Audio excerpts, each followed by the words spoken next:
वापस लौटने के लिए वापस भी जाना पड़ेगा।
બધું કરવાનું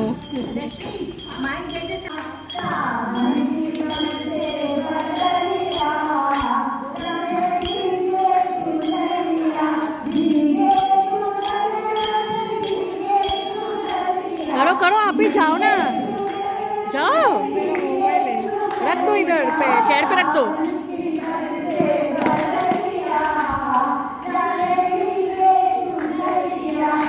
सब लोग जाओ।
बहुत ही सुंदर थी।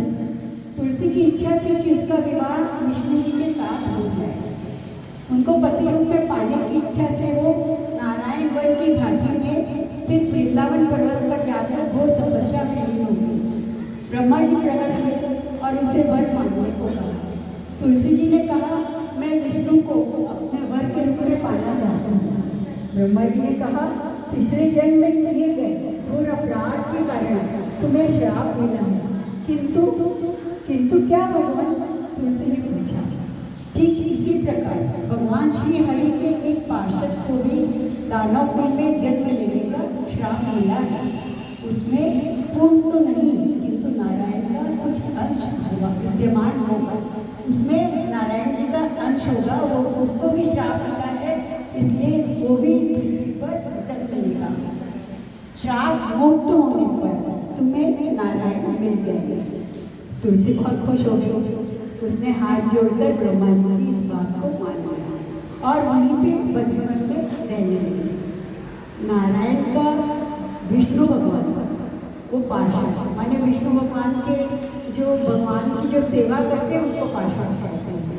तो भगवान का जो पार्षद, क्योंकि उसको श्राप मिला था, उसने भी कुछ ऐसा कर्म किया था, उसके कारण उसको श्राप मिल गया था, तो उसको भी जन्म लेना होगा।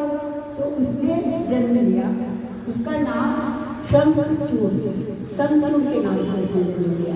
इस पृथ्वी पर आकर उसने जन्म लिया। किंतु क्या होता है, जब हमारा जन्म होता है तो हम पुरानी बातें भूल जाते हैं वैसे। और उस तुलसी ने भी वृंदा के नाम से फिर से जन्म लिया।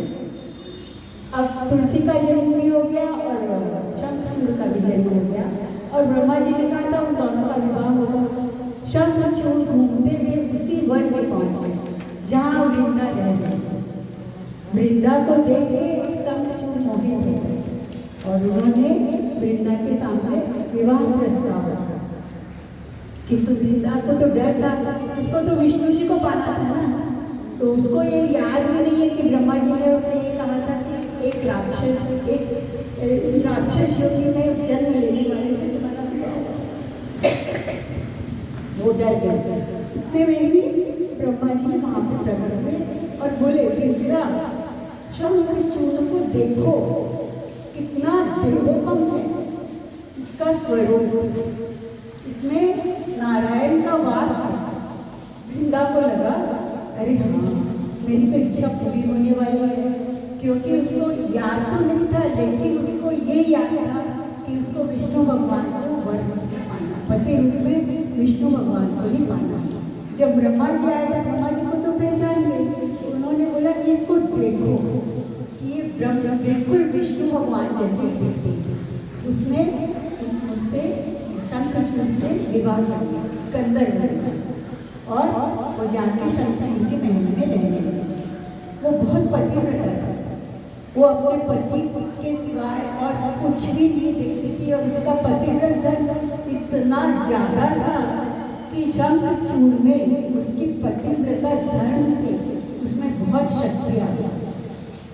उस शक्ति के कारण उसने धीरे धीरे लोगों सब जगह जगह से सारे जितने पृथ्वी पे जितने भी राजा थे उनको अपने अधिकार में ले लिया, उनको जीत लिया और फिर वो पहुंचा इंद्रलोक जाके इंद्रलोक में भी उसने युद्ध किया और इंद्रलोक को भी अपने वश में कर लिया, इंद्रलोक को जीत लिया। किंतु वो बहुत अच्छा था, वो किसी को कष्ट नहीं देता था, किसी को सताता नहीं था।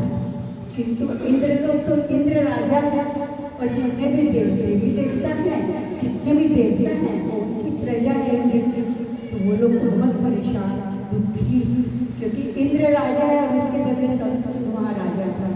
तो वो लोग ब्रह्मा विष्णु महेश के पास गए और उन्होंने जाके ब्रह्मा जी और विष्णु जी और महेश से प्रार्थना कर कि हमें हमारा सिंहासन इंद्र को वापस दे दें, क्योंकि हम सब बहुत दुखी हैं।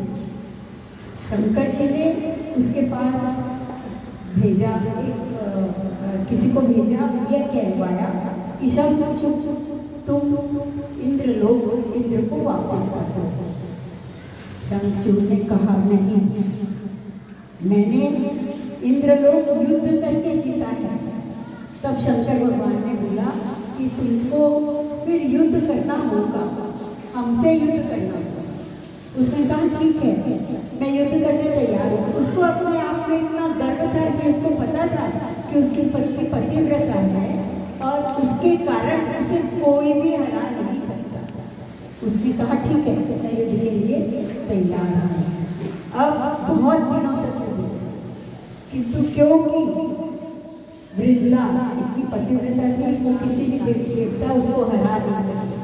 अब सब देवता विष्णु भगवान के पास गए, विष्णु भगवान को कहा कि अब आप ही कुछ करिए और कोई उपाय नहीं। विष्णु भगवान ने बोला कि वृंदा को तो ब्रह्मा जी ने वरदान दिया हुआ है और वो पतिव्रता है, उसका विवाह शंखचूड़ से हुआ है और मैंने भी उसको वरदान दिया क्योंकि उसने उसको कहा था कि तुमको पति में मैं मिलूंगा, लेकिन शंखचूड़ से उसका विवाह हो चुका है, तो अब उसको छल से ही शंखचूड़ को हराना होगा। उन्होंने शंखचूड़ का रूप धारण किया और वृंदा वहीं वन में विहार कर रही थी। विष्णु भगवान शंखचूड़ के रूप में उसके पास गए और वृंदा से कहा, बहुत खुश होके गए, अपने चेहरे पे पूरी खुशी को लेके वो वृंदा के पास गए और कहा, वृंदा आओ, मैंने युद्ध जीत लिया है और युद्ध जीत के मैं तुम्हारे साथ आया हूँ, तुम्हारे पास आया हूँ, हम अब विहार करते हैं। वृंदा उनको पहचान नहीं पाई क्योंकि वो तो उसी के पति के ही रूप में थे। तो उसने सोचा वाह, मेरे पति जीत गए, उसमें इतनी शक्ति थी उसके पति के कि उसने सोचा कि ठीक है, मेरे पति ही आया और वो उनके साथ विहार करने लगे। अब एक पतिव्रता स्त्री किसी पर पुरुष के साथ घूमे फिरे, विहार करे, उनके गले लगे, उनसे आलिंगन करे, तो उसका पतिव्रता धर्म कम हो गया, नष्ट ही हो गया। उसका जैसे ही पतिव्रता नष्ट हुआ, शंखचूड़ की जो शक्तियाँ थी वो भी पूरी खत्म हो गई। उसकी शक्तियाँ खत्म होते ही देवताओं ने उसको हरा दिया और उसको मार दिया। जैसे ही उधर शंखचूड़ की मृत्यु हुई, वृंदा को आभास हो गया कि यहाँ कुछ न कुछ गड़बड़ है, मेरे पति नहीं सह सकते, क्योंकि मैं उसको भी अपने ऊपर गर्व था कि वो इतनी बड़ी पतिव्रता है कि उसकी शक्तियाँ पूरी शंखचूड़ को हमेशा जीत दिलवाना। उसने अपने अंतर्मन से ध्यान किया, उसको पता लग गया कि वो विष्णु भगवान है। उसको क्रोध, और क्रोध में उसने विष्णु भगवान को कहा, आपने मेरे साथ छल किया है, मैं आपको श्राप देती हूँ कि आप अभी पत्थर की बन जाओ। विष्णु भगवान की तो वो भक्त थी, बहुत बड़ी भक्त थी, और विष्णु भगवान ने उसके श्राप को शिरोधार्य कर दिया और वृंदा से क्षमा मांगी। ये कहा कि तुम्हारा पतिव्रत धर्म उसके कारण शत्रुघ्न को हराया नहीं जा सकता था, किंतु वृंदा ने अपने को आत्मदान कर दिया। वो जल के मर गई। वो जब जल के मरी तो वहाँ पे जो राख थी, उस राख से, क्योंकि वो तो तुलसी थी, तुलसी ने वृंदा का जन्म दिया था, वृंदा के लिए वहाँ पे एक तुलसी का बिरवा उग गया, तुलसी का गाछ उग गया। किंतु विष्णु भगवान तो पत्थर रूप में चले गए। अब तो पूरे संसार में हाहाकार मच गई कि विष्णु भगवान तो पत्थर हो गए, अब कौन संसार को संभालेगा। सारी देवी देवता वृंदा तुलसी माँ के पास आए और उन्होंने उनसे प्रार्थना करी कि भगवान को जो श्राप दिया है उस श्राप को वापस ले लो, क्योंकि पूरा संसार डावाडोल हो रहा है। विष्णु भगवान को तुमने पत्थर का बना दिया है। वृंदा बहुत सरल हृदय थी, उसको समझ में आ गया कि हाँ, उसने वो अपना श्राप वापस ले लिया। विष्णु भगवान वापस अपने रूप में आ गए और उन्होंने कहा, वृंदा तुलसी, मैं तुम्हें बहुत प्यार करता हूँ, तुमने मेरे मन में, हृदय में एक ऐसी जगह बना ली है कि तुम मेरे सिर के ऊपर सिरोधार्य रहोगी और तुलसी के बिना मेरी पूजा बिल्कुल भी संपन्न नहीं मानी जाएगी। इसलिए विष्णु भगवान को तुलसी चढ़ाना बहुत जरूरी है। और वृंदा की जो इच्छा थी कि तुलसी, विष्णु भगवान उसको वर के लिए देंगे, उन्होंने ये कहा कि आज के दिन तुलसी का विवाह, वो जो पत्थर के शालिग्राम होकर थे उनके साथ तुलसी का विवाह हो जाएगा। इसका मतलब तुलसी का विवाह स्वयं विष्णु भगवान के साथ, क्योंकि उसमें तो विष्णु भगवान थे, तो स्वयं विष्णु भगवान के साथ तुलसी का विवाह हो गया। तुलसी बहुत खुश हो गई और वो जो गांव था जहाँ पे जालंधर रहता था, वो गांव जालंधर नदी के नाम से विख्यात हो गया। और सती मंदिर मोहला कोट किशनचंद में स्थित है, वो सती का मंदिर है। वृंदा पीड़ित थी ना, वृंदा ने तो अपना प्राण त्याग दिए थे, तो सती हो गई थी। सती के मंदिर को वहाँ पे स्थित है। कहते हैं कि माँ यदि 10 दिन तक सती की मानता मानी जाए तो सारी चीज़ें पूरी होती है। और आज के दिन हम यदि तुलसी का विवाह शालिग्राम जी के साथ करते हैं तो बहुत से फूलों की प्राप्ति होती है। बोलो मैया की जय। विष्णु के संकट क्षण में दूर करे, ओम जय जगदीश हरे।